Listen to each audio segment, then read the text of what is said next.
Pada video kali ini, saya akan membahas tentang pratikum DHCP server.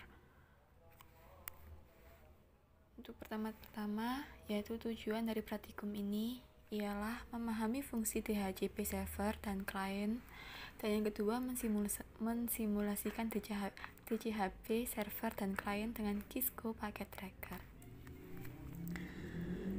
Sebelumnya kita bahas dahulu pengertian dari DHCP atau Dynamic Configuration Protocol, di mana ia merupakan layanan yang secara otomatis memberikan nomor IP kepada komputer yang memintanya. Komputer yang memberikan nomor IP disebut sebagai DHCP server, sedangkan komputer yang meminta nomor IP disebut sebagai DHCP client. Dengan demikian, administrator tidak perlu lagi harus memberikan nomor IP secara manual pada saat konfigurasi TCP/IP, tapi cukup dengan memberikan referensi kepada DHCP server pada saat kedua DHCP client dihidupkan, maka komputer tersebut melakukan request ke DHCP server untuk mendapatkan nomor IP.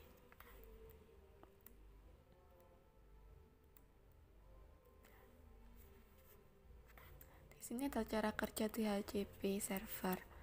Yang pertama yaitu DHCP discover, yaitu klien meminta nomor IP ke server, atau broadcast mencari DHCP server. Yang kedua DHCP offer. DHCP server bisa satu atau lebih server jika memang ada dua atau lebih DHCP server yang mempunyai nomor IP memberikan penawaran ke klien tersebut. Selanjutnya DHCP request. Klien memilih penawaran DHCP server yang pertama diterima dan kembali melakukan broadcast dengan message menyetujui peminjaman tersebut kepada DHCP server.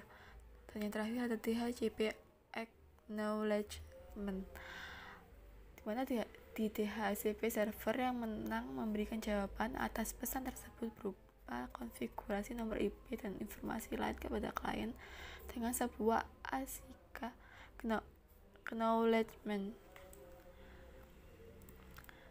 DHCP ini memiliki kelebihan dan kekurangan pastinya.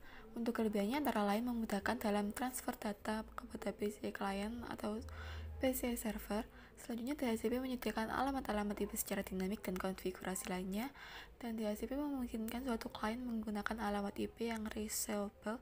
Artinya alamat IP tersebut bisa dipakai oleh klien yang lain jika klien tersebut tidak sedang menggunakannya atau off ya. Selanjutnya, DHCP memungkinkan suatu klien menggunakan satu alamat IP untuk jangka waktu tertentu dari server. DHCP juga akan memberikan satu alamat IP dan parameter-parameter konfigurasi lainnya kepada klien. Selain kelebihannya, DHCP juga memiliki kekurangan, antara lain semua pemberian IP bergantung pada server. Maka dari hal itu, jika server mati, maka semua komputer akan disconnect dan saling tidak terhubung.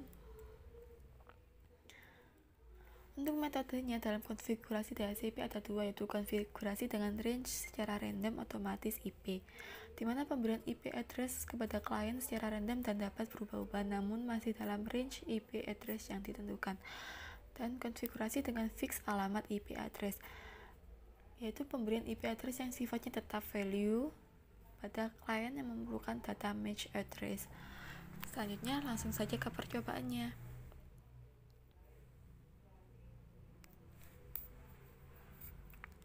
Skenario dalam percobaan ini, yaitu dalam percobaan ini kita akan mensimulasikan DHCP server dan DCHP client di atas jaringan wireless bridge yang telah kita praktikumkan sebelumnya. Yang bertindak sebagai DHCP server adalah PC server, dan yang bertindak sebagai client adalah laptop dan smartphone. Ini diambil dari percobaan sebelumnya, tinggal ditambahin server sebagai DHCP-nya. Selanjutnya langkah percobaannya itu buatlah skema jaringan seperti gambar di atas. Sudah ya. Kemudian setting IP server secara statik 192.168.1.253.25. Ini kita setting di IP konfigurasinya statik. Terus untuk IP address-nya yaitu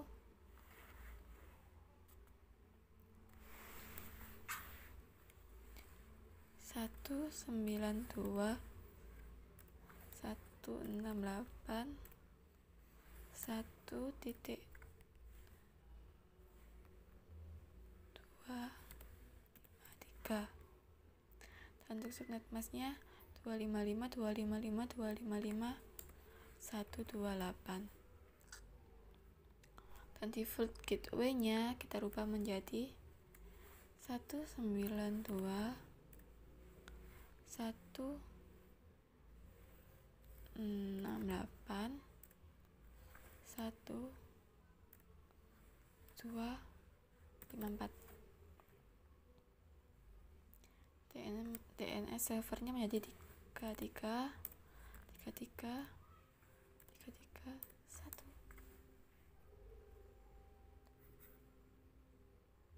Sudah, tutup.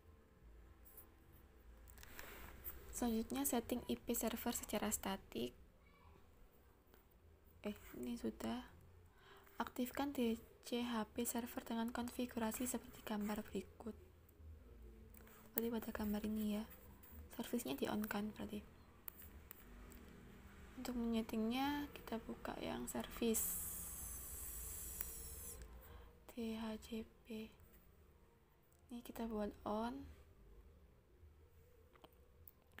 Selanjutnya default gateway-nya kita ubah menjadi 192.168.1.254 sehingga DNS-nya menjadi 33.33.33.1.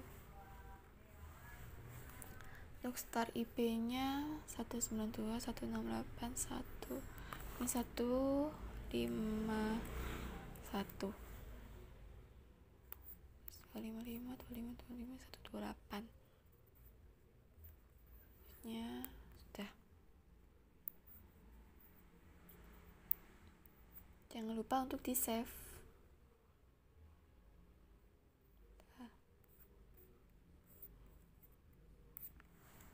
Selanjutnya aktifkan laptop dengan menggunakan DHCP client dan pastikan sudah mendapatkan IP dari DHCP server. Selanjutnya kita klik yang laptop.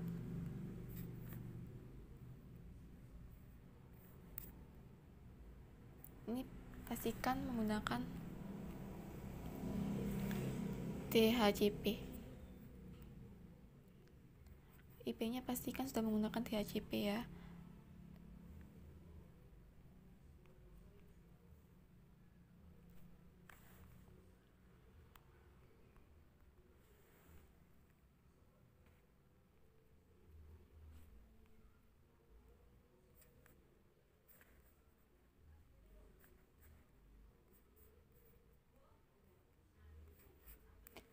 Selanjutnya untuk yang smartphone juga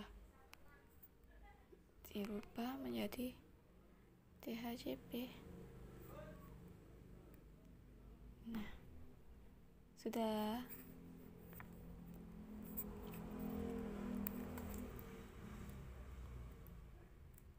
Sekian presentasi video dari praktikum DHCP ini. Kurang lebihnya saya meminta maaf apabila masih banyak kurangnya. Terima kasih.